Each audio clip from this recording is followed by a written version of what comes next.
Ty Cobb said that Eddie Plank was the best left-handed pitcher that he ever faced.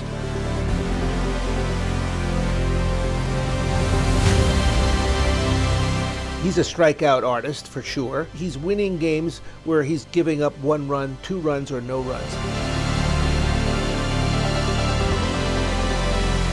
People would come to Gettysburg to visit the Gettysburg battlefield, but they'd also come here to try to catch a glimpse of Eddie Plank.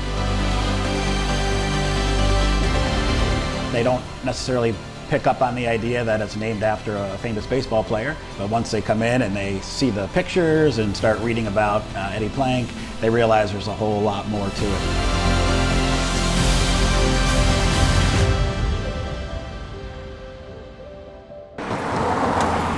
This is the birthplace and the childhood home of Eddie Plank, the Hall of Fame baseball player.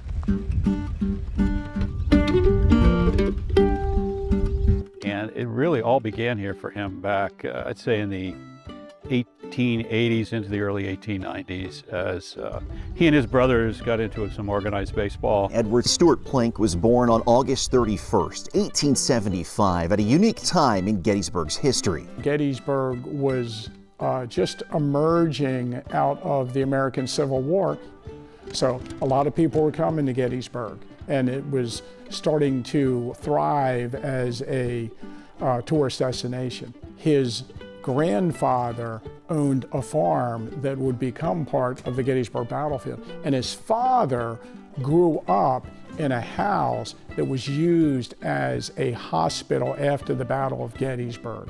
And one of the things in our collection that we're very proud of is a 12-pound solid shot that actually came through the Plank family to us that was on that farm after the battle.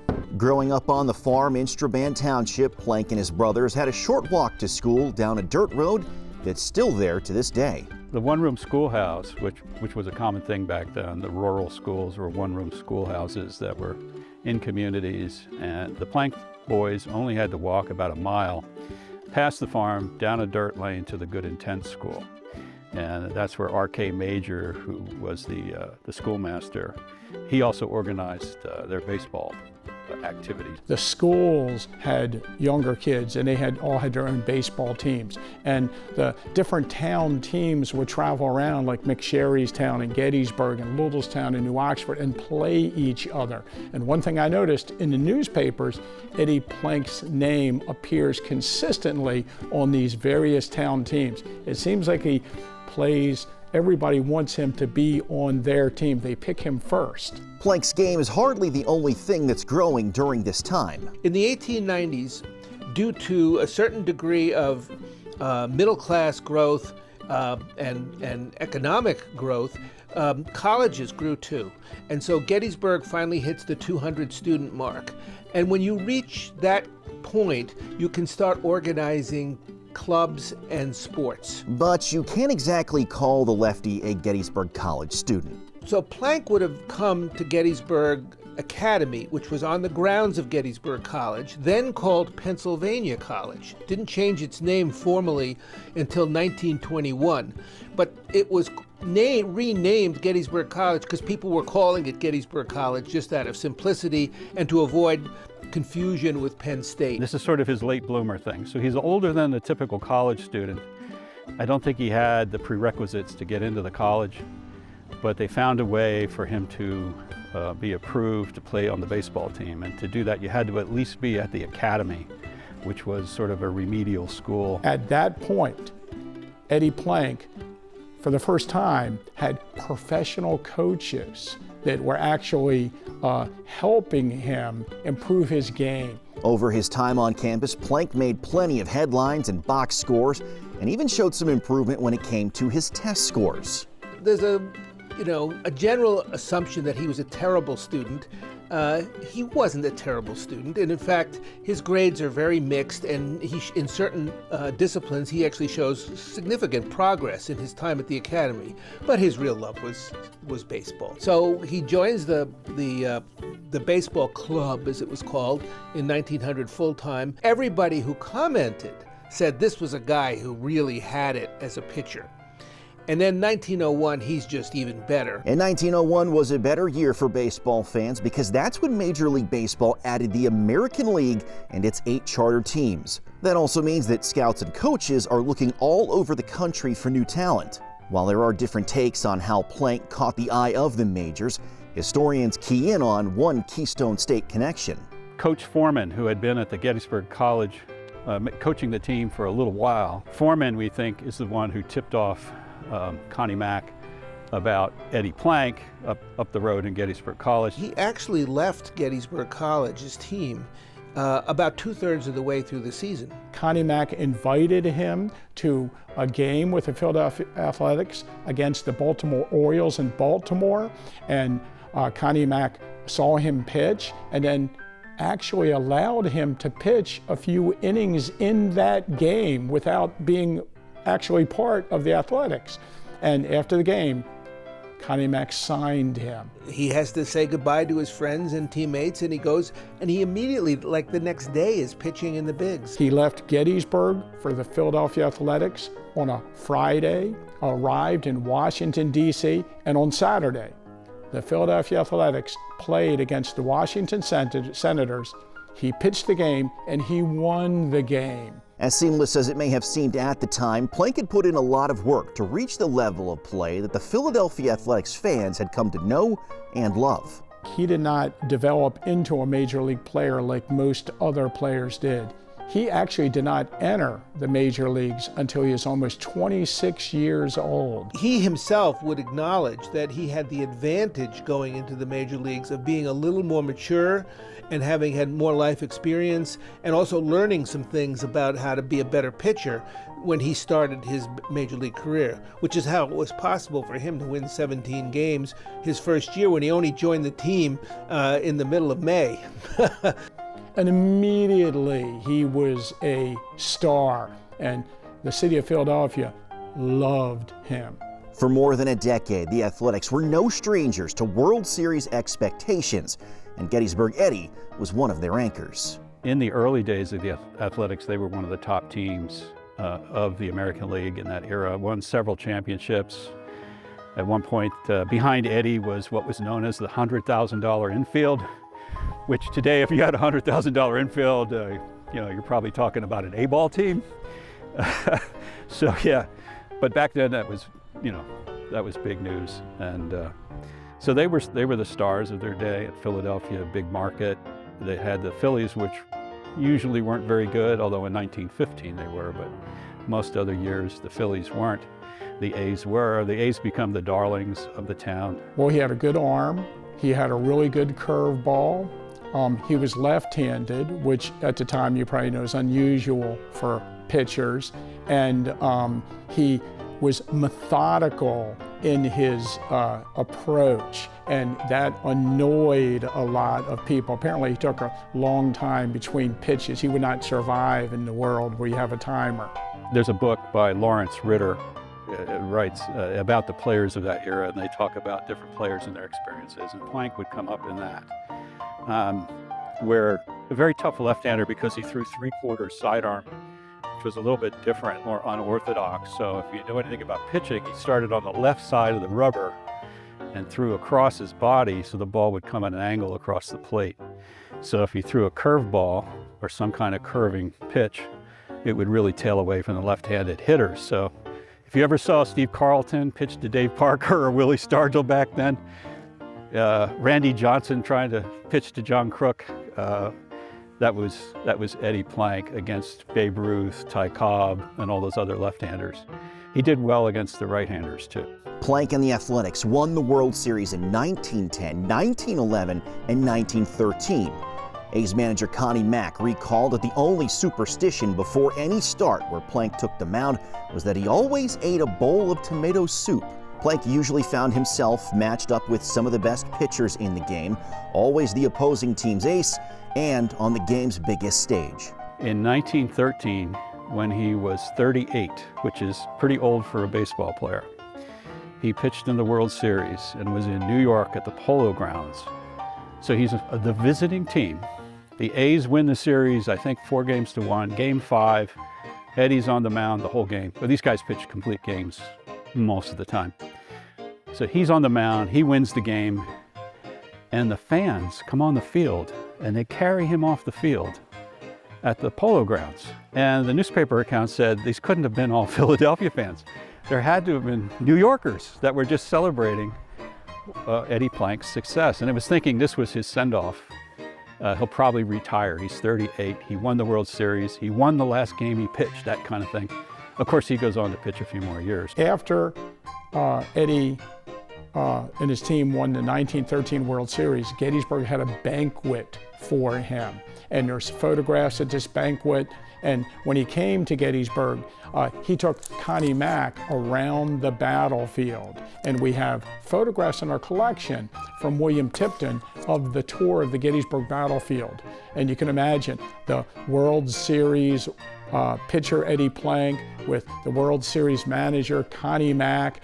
And it's in November of 1913.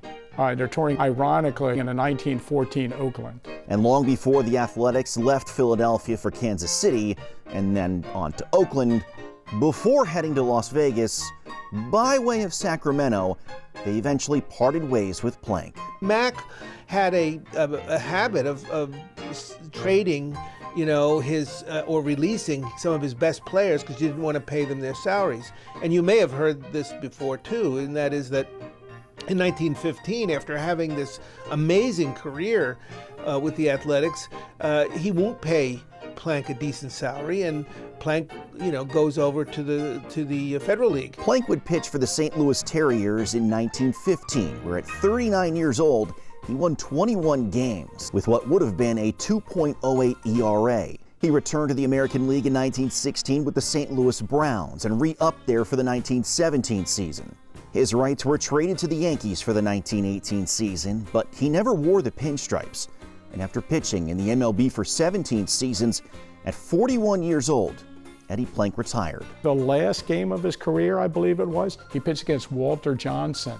So he did see some of the other great pitchers that we talk about in those days. Just as he did every offseason or extended break, Gettysburg Eddie made his way back to Gettysburg. He just loved this area and was just part of, I mean, everybody knew him. And I guess he was very approachable. He was very generous. He was a Mason, but also a very generous person who loaned small loans out to people around town. And, but he never really asked for them to pay him back. So, you know, he's a man who did well. I don't think he spent a lot of money. He didn't waste his money. Plank had quietly married Anna Myers in 1915, and they had a son, Edward Stewart Plank Jr. He owned a Buick dealership in town and operated a garage with his brother Ira, who was also the baseball coach at Gettysburg College. The game was never too far away. As a boy, was pumping gas at the Plank garage, and Plank one day comes to the garage and he sees him, and his name was Charles Brame, and he went by a nickname of Junie. And I don't know that Plank addressed him by his nickname, but he said, "Young man, would you like to take a drive with me over to Emmitsburg, Maryland, because Connie Mack has asked me if I would scout a third baseman. And I'd like to have the company." And of course, Junie Brame, who I interviewed, told me that this was really an exciting moment for him. And so he got to talk baseball with Eddie Plank as they drove. It's about a 12-mile drive, and he got to spend an afternoon with Eddie Plank. It was a highlight of his young life. He had a further highlight with Eddie Plank in the sense that a few years later, Junie Brame attended Gettysburg College and played for the college baseball team. And guess who hit fungos for the outfielders for the college baseball team? Eddie Plank. This would have been in the early to mid 1920s. Plank was retired, but he was still physically active in his 40s, and he liked baseball, and he was helping out his brother. At his home in February of 1926, Plank suffered a stroke. The left side of his body, which struck fear into some of the biggest hitters of that era, was paralyzed. 2 days later, Plank died. He was just 50 years old. It was surprising to people, because he was an athlete, that he died at such a young age, had a stroke and eventually died. He was laid to rest in Evergreen Cemetery. but Plank, in a way, was set to become a permanent part of campus.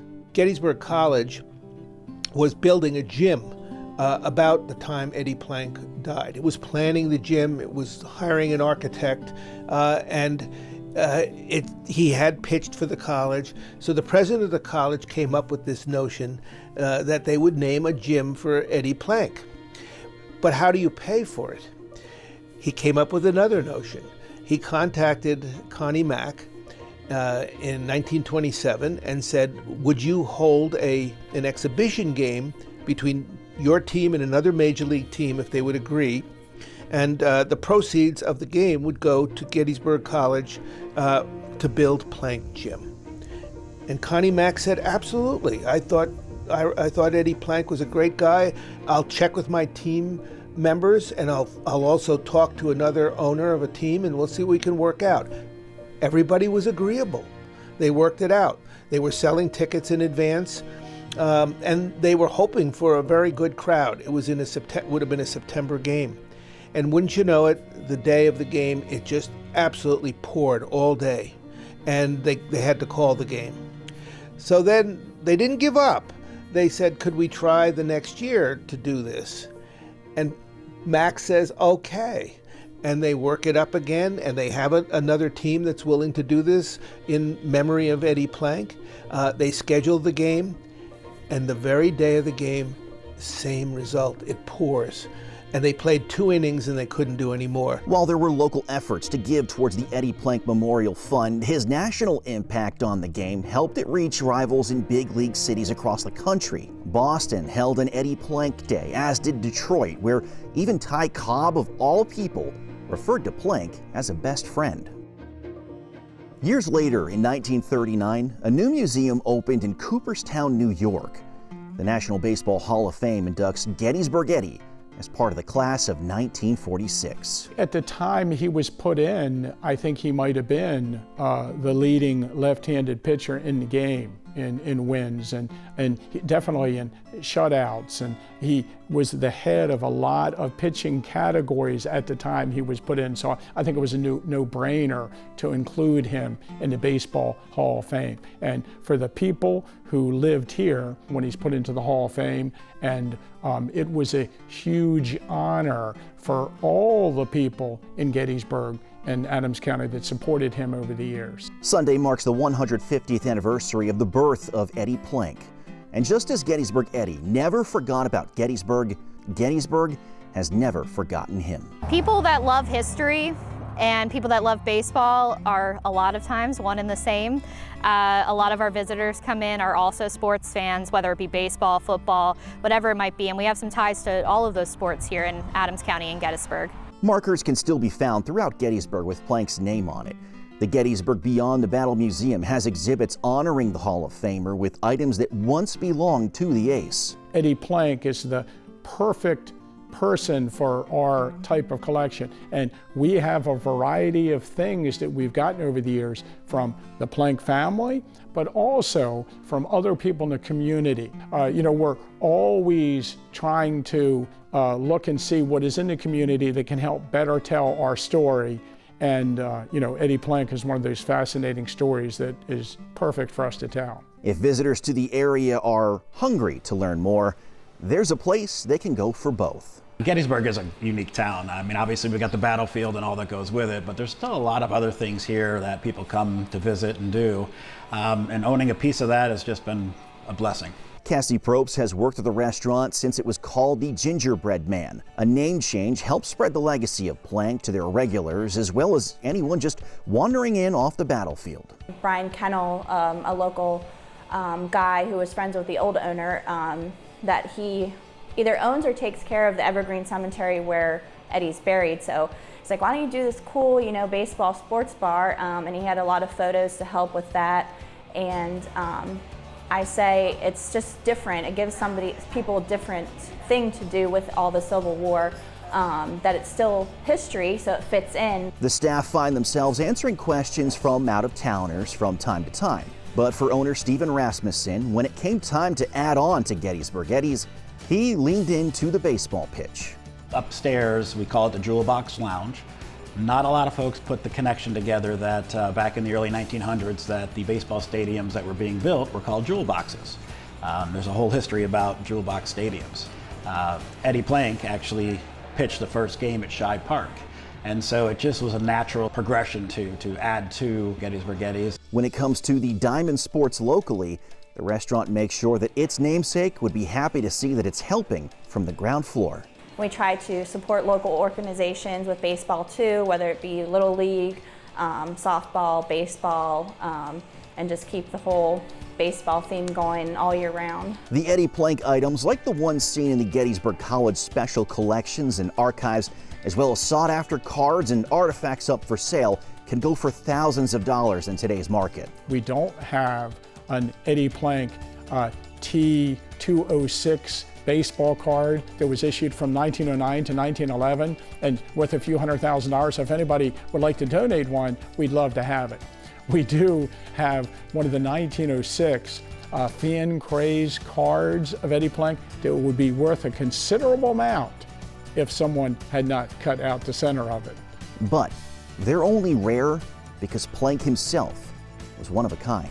Now that I've learned about the man and his history and the legacy, it's a privilege and honor to continue that namesake moving forward. So I'm just glad I'm a little part of that. I've always had a picture in my office of Eddie Plank, so this has been a very special experience to get to know more about his background and just to honor him and share that love for baseball and that love for Eddie with others. I think it's amazing to me, Eddie Plank being able to handle not just pitching on the major league level from, just town teams and then college and then quickly making a transition, but imagine all the pressure of pitching for 10 or 20 or 30 or 100 people, and then all of a sudden thousands of people are in the stands, and I just can't imagine how cool he was. Had a phenomenal career, very steady. Of course, he had good teams behind him too. So, yeah, I'd say he was not flashy. He was certainly more of a quiet gentleman. I think the part about Eddie Plank that appeals to me the most was that he never was a swelled head prima donna type person, that he was a down-to-earth ball player and human being, and he treated people well. And that's something that we'd like to see more of, right? And so in that sense, we're doubly proud. It wasn't just the record, it was the kind of approach he had to treating people well.